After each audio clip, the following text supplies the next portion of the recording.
to. And from there, Jarek's now rotating bottom lane. He's all over the place. It's going to be catching out March here, who has a surge available, but with the Bounty Hunter extra bit of damage here, March going to run south, and he's going to TP, but I don't think he will get a chance to use it. He's going to hold on to it and just accept his fate. He picks up the kill, as that's first blood as well. Imagine if he had been able to rotate to that top lane. There's been 2 times so far. Up goes the smoke. He went into the Bounty Hunter, and well, that's just a down. Again, this is someone he goes over who will die for the soul summon. Cure's already committed the blink at just level 1. He'll die for this one. As Bounty Hunter picks up the kill, Jarek's for a second on Nuts to get the glimpse back on Visage. Maybe going to die to the Disruptor. Meanwhile, Nuts dead as well. Oh man, that is just so much golden experience going the way of kill. Has track available. There's no Sonic Wave. That's the other bad thing for QO after that last fight, is it did put Sonic Wave on board. He can slow down.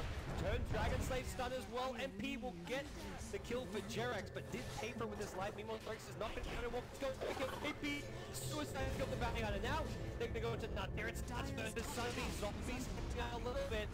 Just one other glimpse back. And he is done for as he loses the milk as well. From time to time, so we'll see. Hot 6 now they're going to start claiming towers, and this is where Phoenix are going to lose all sense of map control. Dire's bottom tower is under more attack. than the fact that I feel Phoenix are playing poorly, I just think that this is Hot 6 executing their strategy to perfection. Step ahead of them in every scenario, and at top again. HP, here comes the rotation. Kua blinks in. He's committed to this one. He blinks in underneath the tombstone of all places. Tracked up. This is going to be multiple track kills going away at Hot 6. A third track comes out. Nuts gets caught out on the line. And oh boy. It's really well and truly fallen apart. Started though, Forev is the target. He does get hit by the tail end of the gust, but he's so tanky right now. Another track goes down. Jarex is getting hit. They're fighting on the tombstone again. They can't even find a kill for themselves. They're just throwing bodies at MVP Hot 6, and this almost to me looks like time to call GG, and they will. Got the ball rolling early, and they just never let go of it. Like, they had so many things go right for them. Kyo loses his career, then they go top. The beautiful rotation by both supports, the outplay at bottom from March. It felt like things just kind of collapsed from the get-go, and they were never able to get back into the game. Well, they're rejoined by Zaire. Hit by a split earth, but they want Forev, and they will get him. Duo joining the party. Tornado will interrupt the TP out from the Dazzle, and they should be able to finish off Keen. He does have a shallow grave, but no TP, no way to make an escape. He will most certainly go down. The Shadow Demon off to the side. He's going to run for it. They might still be able to track him down toward... One kill is probably worth it because they got it on the Lesh, but had it only been one kill, say, on the Shadow Demon, then probably not all that impressive. And up here, KP just barely sidesteps it. Still got him. Yeah, it doesn't make a difference. The Lesh throws plenty of damage. The Lightning Storm finishes him. Level 6 here, and does have 3 points up in the rocket flare to make it somewhat easier to deal with the Brood, but I think Hot 6 is going to be very happy with how these lanes have been going, and very happy with how often they've seen the Drow Ranger TPing, and that's 2 TPs used. Oh, a death and no kill. Phoenix, they missed the denial on the tower. It's what? Hand of Midas on the Clockwork. This does not feel like a Midas game to me here, Base Kip, given how much pressure is coming the way of MVP Phoenix. Yeah, I don't think this is time for a Midas game for, especially with the item builds that Hot 6 are going for. So March is in trouble as well. QO comes in, pops the EMP. Maybe he can finish off the Phantom Assassin. He will. Nuts with a decent death ward, but now somebody on his way over. He'll just bring down Nuts, or at least try to. Jarax coming in as well. The Dire side trying to Delta split, but the big pony boy is here, and it's a disaster for the Shadow Demon to back him up. So almost no matter what happens, even if he gets hooked, he's going to be just fine. And they send up the Witch Doctor. Let's drop down. Nuts is in a lot of trouble here. Pulse Nova should be able to finish him off. It looks like Nuts barely gets out of range. One more auto attack. He will fall, but it sets up the kill on the Lesh. Spiderlings. Looks like that's about it. Phoenix just trying to come outside of the base here and find some valuable kills if they can. They're actually just marching into the Vershan pit. I don't know if that's the play. I think it comes jumping in with his DKB active. Duo's almost dead already. Yep, Duo goes down straight away. The Death Ward doing some okay damage, but it just isn't enough. KP the next to go down. Now March squaring off against MP. GG is called already. Game 1, very close, but here in Game 2, Hot 6 taking a very dominant victory. Now their best opportunity against Phoenix is going to be hopefully win the draft, win the game. They manipulated this so well. The PA pick was fantastic. And I think the other big thing to talk about is that they got away to sack a lane. They really don't like sacking lanes at all. He's the Razor by Lonesome, going to get flanked from behind. Here goes Sonico, continuing to put out the work, going to get the slow out here, and now comes the open moon. Static Link is going to help nerf down the damage, but he still can't get away from this. Looks like he's not going to be going anywhere. It's going to be first blood for Na'Vi. Razor stuck by himself, Na'Vi were already onto it, and they take advantage of it. Sonico has already been putting in the mileage here. Back at mid lane once more, just trying to stay in the dark. Keeping Wilson guessing. Now committed from behind. Look who's coming over from the cliff side. Now flying on forward. And this is a great positioning setup from Na'Vi. The Rubik looking to come in, but it's gonna only... Oh, he gets the return kill. So it ends up being a... Yes, averaging some of the best that you can see across the Dota platform, taking that extra bit away from top lane, leading with Disruptive. Soul Catcher going to be connecting. He's going to go for the immediate TP here, and will be able to make it out. Good heads-up play from him, but Witch Doctor, will he be as lucky? He will. The TP brother is going to be avoiding the lane. Still a good victory. Squadron matchup if they need to hope for a tiebreaker situation, but here we go. They charge on in, but they're caught all together. A huge cart is going to drop them right there. Funny looks to move on in. They get the pull back. The wall is going to be there, so they couldn't really capitalize too much on all the being together, but now they got the scream. They dish out the huge damage. Oh no, Yellow Submarine. It is indeed going to be a sinking ship down to the bottom abyss. Go out there. It would have been completely on. I thought the Echo was going to be what there. What a sick fissure. A 5-man fissure from fighting. Queen of Pain wasn't even there to start off the fight. She eventually is able to take it clean up, which is right about to happen. But if she were there early, we'll see them adventure to the opposite side of the river. And Yellow Submarine probably headed towards to land or advance to the slaughter. It's just all over the place here. They just are continuing to look to get punished here if possible, but they're desperate to try to get any sort of inkling to get back into this game. Now, if they come from the post, we're looking instead of it. Look who comes in from behind. Dendy with the huge wave is going to be able to secure a godlike streak, and it's just still Na'Vi being the janitors here, wiping the floor. They're played to try and win instead of not losing. Not losing is sitting back, trying to outfarm faster than they can kill you, which is like, you know, Shadow Fiends will just take those two camps and they stack and they just sit behind them. They don't do that. So I kind of respect that, but at the same time, it's a little bit too predictable. Na'Vi. A roaming combo with Shadow Demon, Kunkka, as well as the Invoker Sunstrike, but this time around, they do not manage to land it. Dread will get stunned up here this time. Soul Catcher as well. He does have the cogs well placed, and this is gonna end that fight as what the? First blood for the... He just wants to push down towers very, very early on. Charge onto FNJ, but he is already farming that small camp there. And I mean, he already has 929 HP. I think he's going Arteezy's build with no frost arrows. I don't know if it's his build, but he does it quite often. It looks like the kind of... even know if LC have the burst. The way I can see them taking a fight is that they isolate and kill the Chen instantly, and then they snowball from there. Hand of God and Max is going to keep everyone else alive if they go for the team fight combo, and let's say if they initiate on the Drow, I actually don't think they can kill her. They can't isolate the Chen. No, there's just no way. I mean, unless Chen... Oh, Kaiser actually super low. There's the hook shot. He's going to get caught inside the cogs. And pardon me as my voice is cracking entirely, but Dread will kill him off. Roach still alive. They're going to get the Spirit Breaker as well. Lots of damage going the other way. Lightning Storm doing a lot of work as Dread will bring down the Shadow Demon. They've lost no one and taken 4. And now the Roshan is probably theirs for the taking. I don't think Quam can protect this on her own with no Sonic Wave remaining. HR with a big steal, and this just looks like it could be a very quick game. He's even going to try for the steal and fail. Full team wipe. Running him a support, especially together with Shadow Demon, but it's a really volatile duo where it can go really well or really wrong. And in this game, it's the latter. They're going to go for the charge in on Arts. He still has the Aegis though, as Red gets a hook shot. Nice Sonic Wave, going to clip 3, if not even 4 there, but Spartan, 3-shot by Apple Ninja. He's going to go on to the Spirit Breaker as well. Now the swap on Crop. They're getting completely run over, not even losing a single hero yet. Not even... like, none of these heroes can take like more than 4 or 5 hits from the Drow Ranger. Quaplings and oh, there's a swap onto Spartan again and a... okay. That's the Drow Ranger for you. Hook shot onto left, and will be another easy kill going the way of HR. No responsibility. This is just game. Like 13 but it's the only chance they have at having a shot at getting it like a tiebreaker for second place. They have to win 2-0. It's a shame for them that I mean, this kind of play, I don't... Were they the ones that ran the Undying? Yeah, they ran Undying push thread yesterday. So they have, I think they have the 2 shortest games in the qualifier where a team just drafts well and just to come and help him out. The moment he uses Rocket Barrage, though, it means the wave is going to push, guaranteed. So Moon Meander still gets his level 2, which is critically important. Oh, look at that. He's going to go with the early Maldic, but look who suddenly shows up. Z-Freak. A wild Z-Freak appears with his teleport, and now it's the Witch Doctor's in trouble. He's going to get the first blood with it. Oh, a bit of an overdrive coming out. Long today. They're dealing with these pauses and stuff, and they're actually having like issues because they're dealing with a little bit more lag than Complexity was, and they don't want to like take the time to pause it out and everything else. Oh, Moon Meander. He's playing a dangerous game, missing out that Rocket Barrage, but he's able.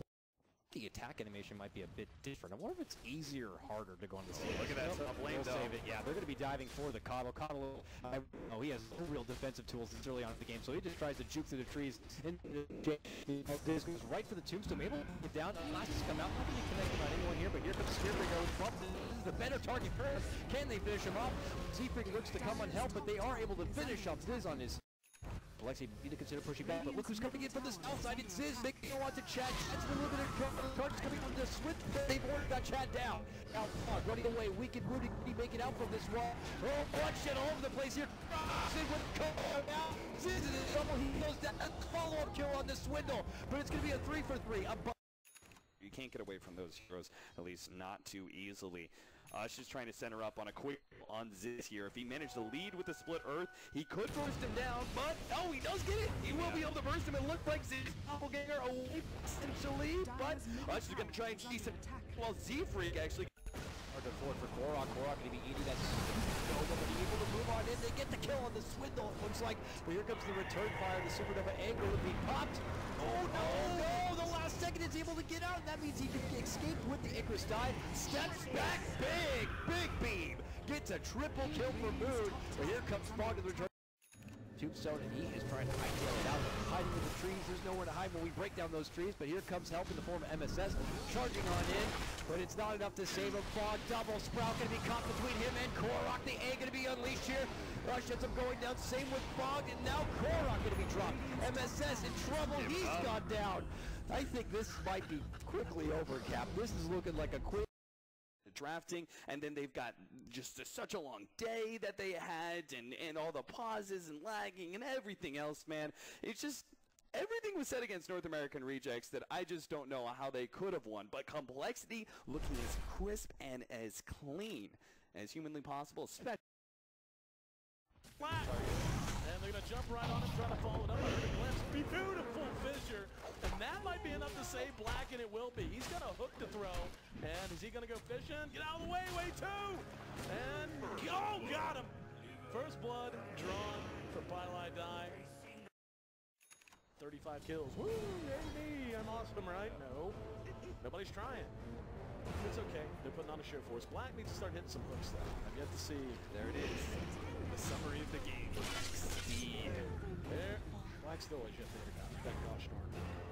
Alright, they're Radiant's to try and end the game fast. I think that's Bulba's position in this game, right? The rest of the team's going to mess around and have fun, and Bulba's job is to end the game, essentially.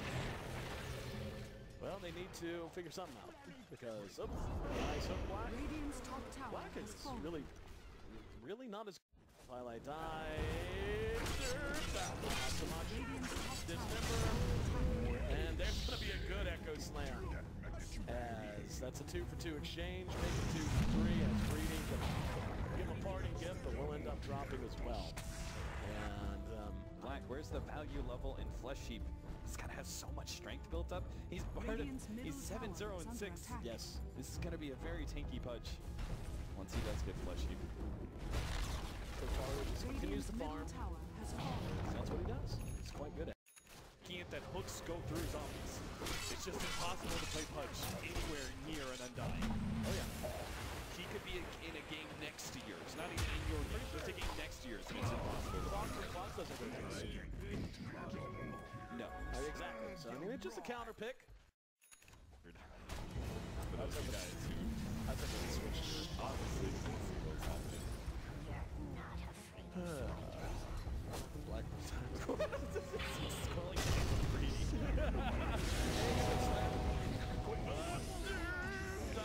Worth Egworth. Yep, that's what that is right there. Question mark.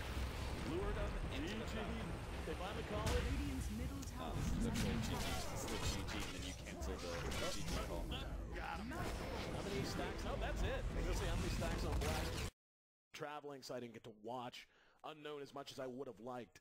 But for them to have come as far as they did from through the route they came, how impressive is it of them to have reached this point? Absolutely. I mean, been a bit downsided there from the... A few times for the gyrocopter. He may need it the way this lane's going. Last hit wise, doing exceptionally well against an aggro tri-lane. Gyro still finding a lot of farm. But then they've got the full jungle at their disposal, while the Radiant don't really have this option. Does Puck die here? I think he does. That's it. That's your first blood. Oh my, the fatal bonds on top of... You look at the net worth graph, it's already a 2,500, almost 3K net worth lead. Experience comparable, and they're about to grab the tower here around the 7-minute mark. It's like a pain. Moving out the heads towards me. Dyer's bottom tower Soak up some is solo under XP, attack. already level 7.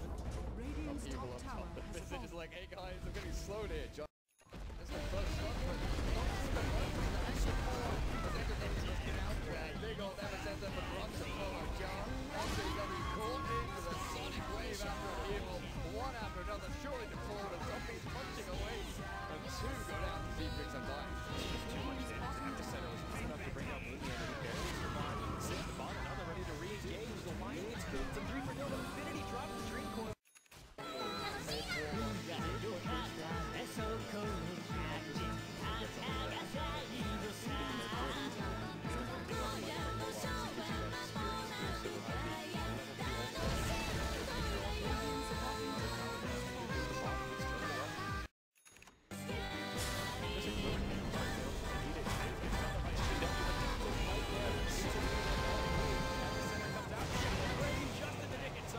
Nicely played by the Dazzle. Infinity's on the other side, though. I think Ziz still destined to fall. Indeed, he will be the first death for complexing this game. Off the backside, mooz'Lander with a beautiful ultimate and a beautiful rock to follow.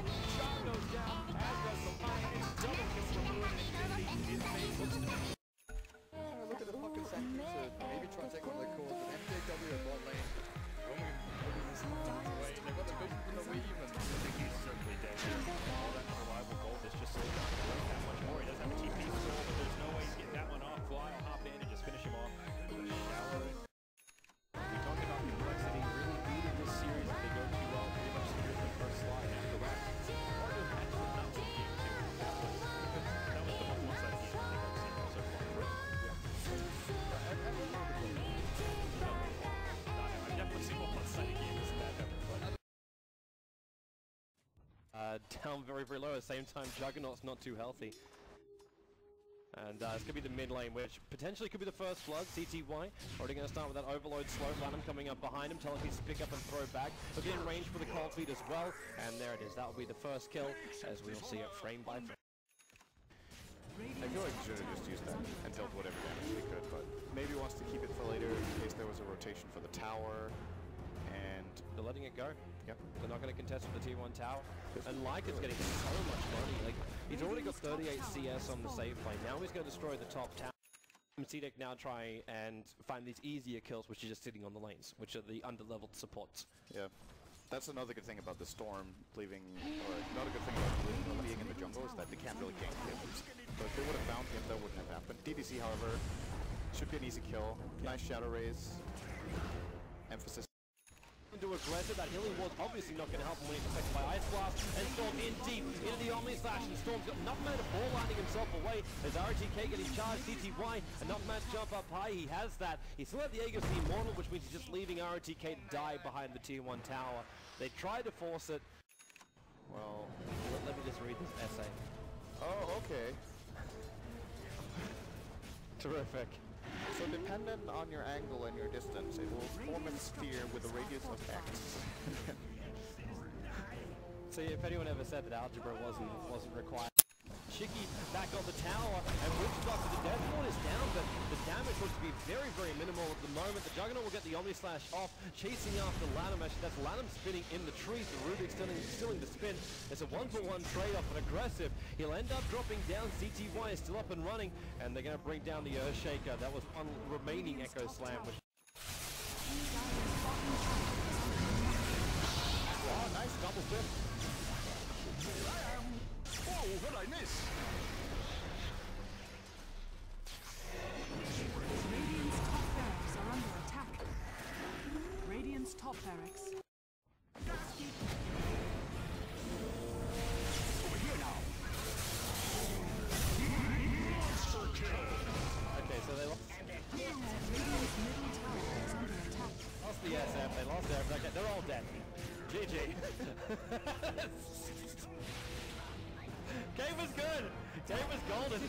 It was pretty easy to predict how that fight was going to turn out. If this was like a nail-biter fight, that would have sucked. Yeah, well, like when you have the Rubik jump in, he instantly grabs the SB. It's like, well, okay, there goes my one control, and then the SF gets like Requiem themselves cancelled. Under the tower, taking a lot of damage and just having to last hit and compete with the tower, which is never easy to get better. Power strike on Phoenix. He does have Icarus dive at Marble, so getting this kill should not be possible. In fact, he will jump away. And LPC, with that orb attack, you could drawn up to this one. He's going to find the first blood. Well, that's behind him. You can't guarantee that. They're jumping up over on top of Kamu. He's got no mana left. Okay, yeah, he does. He just punched on the Mango, but he's still going to die. They're trying to defend bottom lane with the Sand King sandstorming up. This is a dead town regardless. That's an ambitious grasp. Yeah. He's can avoid one of those, but they got trouble for Viper. Turns around. United really low. However, Witchcock coming with the restoration. Paralyzing Castle. He does have enough damage to kill off the Darkseer, but he's going to lose his own life here. Unless he's going to go directly into Death Wall, which he's going to. Garda, 1, 2, 3. All on the bottom lane. There are only 2 isolated heroes. CDEC, for the top farmed heroes in the game as far as net worth goes, is getting pretty hard for TongFu to take fights anywhere on the map. It's only 5.2k net worth for a Ranger, so alright. Yikes. I think to do better. Dyer's middle tower has They're going top. Pocket TP's in just in time for the Dream Ball off, and that stuns up the 235 damage now on the Tro Ranger, and she doesn't even, I give it to everyone, including herself, and she doesn't even have that Yasha, which is just sitting inside the base. Wait, Melody's in trouble. Melody's in a lot of trouble. Has Dig Charge, that's not going to be enough to survive. The damage from the pocket's more than enough, and they're actually battling over inside the Radiant jungle. Phoenix jumps away, but into Nova. There's a lot of heroes around here, and now Tro Ranger, the Gaslight, she dies time for the egg. No, it doesn't. But the paralyzing castle bouncing up off the Mud Golems, now into your Death Ward. Dro's picked up a double kill, chasing up the card with a creep wave. It blocks him in. He can't even walk away. They would have still had vision anyway. Cross arrows to this epicenter. They're going after the Viper. It's rather difficult to keep chasing though when your corrosive skin's up. Phoenix is going to jump in, and Vengeful Spirit's flying. Not only does he have Meg, he's also got the Viper strike, so he's protection back into a wall, and Viper in a lot of trouble here, but he's still alive. He's looking to come back here, but already the puck arrives at the right time, and GG. 17-20. I went for 17 for 20 on the European division though, but like these. Oh yeah, I didn't do this division. That's a good point. My predictions are still safe. You're fine. Forget the outcome here. My predictions are what matter. And CDEC undefeated. They are the only team to go undefeated through the group stages for at least our first 2 divisions. There's still 2 more divisions to come up later. And Bounty Hunter is a counter to the Chen more so than just, you know, regular lineup like this, but he's just really interested in making sure these blocks and these pulls don't happen. Yeah, and Pylai getting quite low, but should be able to walk away from this, but... Oh, he's actually got 11. Oh, wow. That level 1 Thunderstrike. I mean, he'd be pretty glad just to kind of mess with him there and be able to get out with 10 HP, but... Exactly. And he's actually making his way back up here, and Justin is getting a little bit low. They should... There's no way they're able to kill him, but they're just trying to mess with him and get him as low as possible. And Pylai getting a few hits and just forcing the anti-mage out. As everyone else is. And here we're going to have a big fight in mid. No spike goes in. Infinity's looking bad, but a great spike from NJW. Will Infinity make it out? He will not. And they'll turn around on him, and this is not going to look good for eHUG. Yeah, he doesn't have the spike carapace up, and he goes down, and that's a double kill for Quaifa. Quite a big thing. They're here to contest it. I mean, they don't have the best way to kill him. Bloody 9 has to hit level 6. That's what eHUG are kind of waiting right now for. They need to hit this kind of level timing where they get to level 6 on the Disruptor, so he gets his ultimate. You've got the Vendetta as well to help, and John actually gets the deny! Clutch deny, that base damage from Witch Doctor. The stun. This is more space creation by death, I guess, but... Oh, and the quick call's in as well. Quick call with the double Sonic Wave. Bloody 9 getting quite low, but Justin in the rear gonna help out. The Bloody 9's getting a little bit lower, and there's just so many heroes right now swarming in for mousesports on top of Initiated on the Orchid to fall as well. Quakeflip does get the hit off as well, but over in the flag. The Disruptor does lay down his ultimate, and Highlight Guy gets ultimated as well, but Justin's just going to kind of run away, and Quakeflip's beating on him. He is tucked up there. One more hit should do it, and he does die in that backline in Infinity. Being pushed back by the Cogs. He is tracked up as well, and way too is being man-fun, and MJW coming in from the rear is able to get the kill, and the double stun is there as well. And actually, he's going to fall as well, and they're going to go for the bait. And oh my god, MJW's out of mana, not in the best position. That's a third track kill in a row as Quakeflip picks up an ultra kill, and meanwhile at top, Black. But at the same time, he gave Bulba so much space to be able to do what he wanted, and eHUG's going to go down in that first game, and I mean, is that kind of what we all predicted to happen or expected? Maybe not that strong. I think we all expected mouz to at least 1-1, like they would at least win. Yeah.